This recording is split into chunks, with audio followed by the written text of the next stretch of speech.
Hi, Stephanie, it's Melissa. I just wanted to show you what I meant by the subject terms and where to find them. So under the research tab, let's go to research guides. And then all of our departments are listed in alphabetical order. So please scroll down until you find education and then go to education research.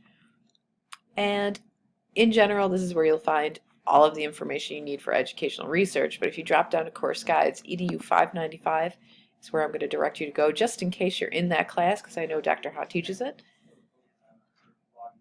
So beginning your research, if you have not gone here for your undergrad, I would definitely recommend that you start here. Definitely sign up for an interlibrary loan account. And I also want to take you to EBSCOhost. So when you click on that tab, it'll take you into EBSCOhost. And these are all of the databases that EBSCO hosts. And they're all checked. So all you want to do is go ahead and continue. Okay, so let's type in teacher characteristics to begin. And then from there, what you want to do, let's see here, let's take a look at the results. There's 82,000. Limit to scholarly or peer-reviewed journals. And let's also narrow by date. I'd say 10 years at the most, probably. Depends on your theory and your lit review.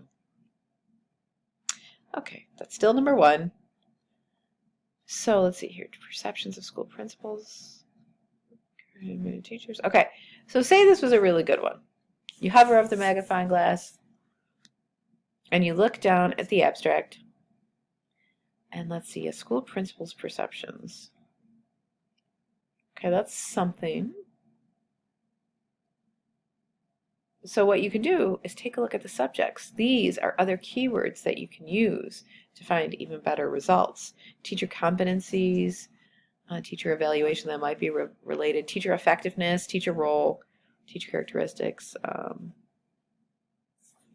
Yeah, jot those down somewhere, because as you're doing, we'll say like an hour of research at a time, next time you go to do research, you'll be locked and loaded with the keywords that you need to use next. This one, you would find the full text here, and here there's a lot from Eric, even though you are searching with all of the databases. Okay, you might come across something like this, check for full text.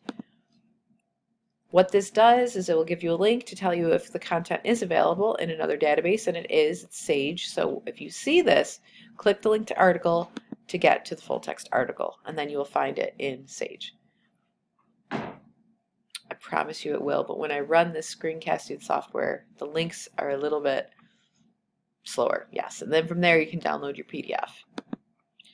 Now I do recommend, though, if that was a good one, click on the article title in EBSCO, because over on the right-hand side, they will give you the citing. Oh, you need APA. So you'll copy this and copy and paste that into your Noodle Tools account, which is a separate video that I gave you access to. But you always want to be sure that you have the citation close to properly formatted, and then you just add it to everything else that you have going on in Noodle Tools. Okay, so now, last but not least, if we go back here, there's a chance that we would not have the full text available, and I'm trying to find an example of that. Okay, this one, let's see if we have it.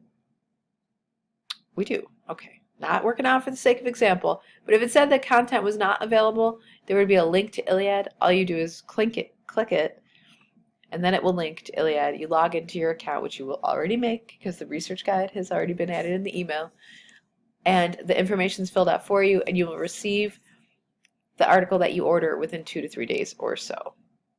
All right, so Stephanie, please let me know if you have additional questions. I hope this helps. Good luck.